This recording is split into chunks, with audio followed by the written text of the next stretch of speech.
Jason Statham is being called the toughest guy in Hollywood and an action hero for a new generation. He'll hold on to those titles, no doubt, with his latest movie, The Mechanic, from CBS Films, in which he plays a different type of hitman.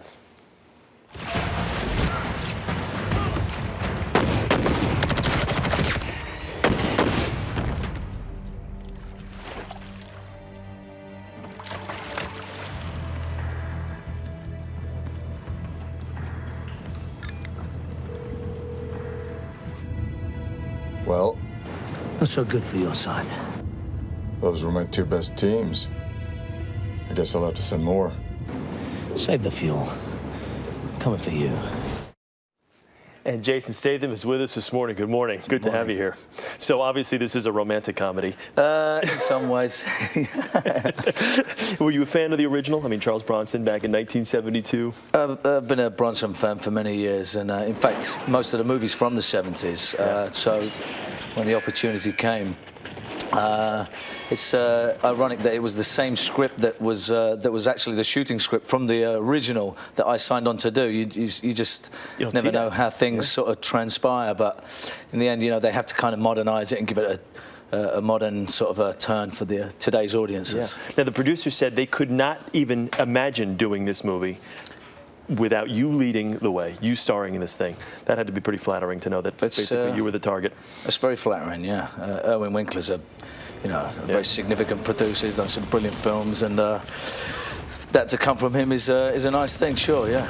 Yeah, you got to be in pretty good shape to pull off a lot of the stunts you pulled off, because you don't employ a whole lot of stuntmen. You like to do your own stuff a lot of the times, huh? I sort of dug my own hole with that, if you like. One of the first action films I did, we didn't sort of have any financial reserves. No budget.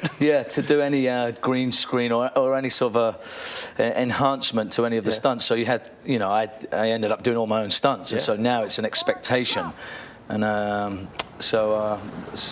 it's a sticky situation that I can't seem to get out of. I mean, this thing off the side of the building right now. Now, I know this might surprise a lot of people, but you used to be a diver, okay? And you were able to actually employ some of those skills that you learned way back when into some of the stunts you did in this movie. We do a lot of training that sort of creates an aerial awareness, if you like. So it gives you a lot of confidence when you're standing on the edge of a 300-foot building. But I'd like to add, Ben Foster is not someone that is very used to doing anything like that. So for him to get up there and also do that stunt was just incredible. How did he respond?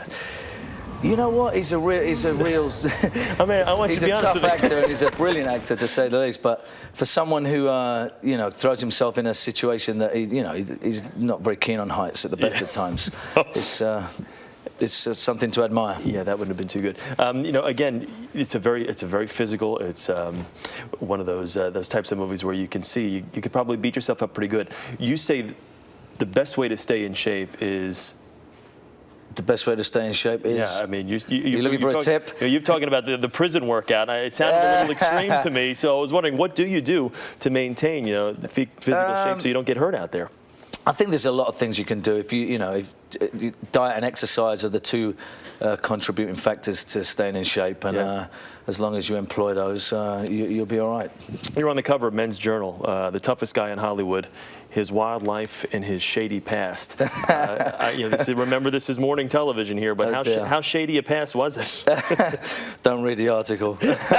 Far too revealing. Are you surprised though? I mean, you have come a long way. I mean, it's kind of one of those Mark Wahlberg stories where you kind of had that troubled childhood or early adulthood, and now here you are. You're acting alongside the likes of De Niro and even a Wahlberg, and your career is where it is now. Yeah, it's a strange world. It can happen to anybody, I suppose. Well, we appreciate you coming and talking to us, Jason. Thanks so much. For having The me Mechanic opens nationwide next Friday.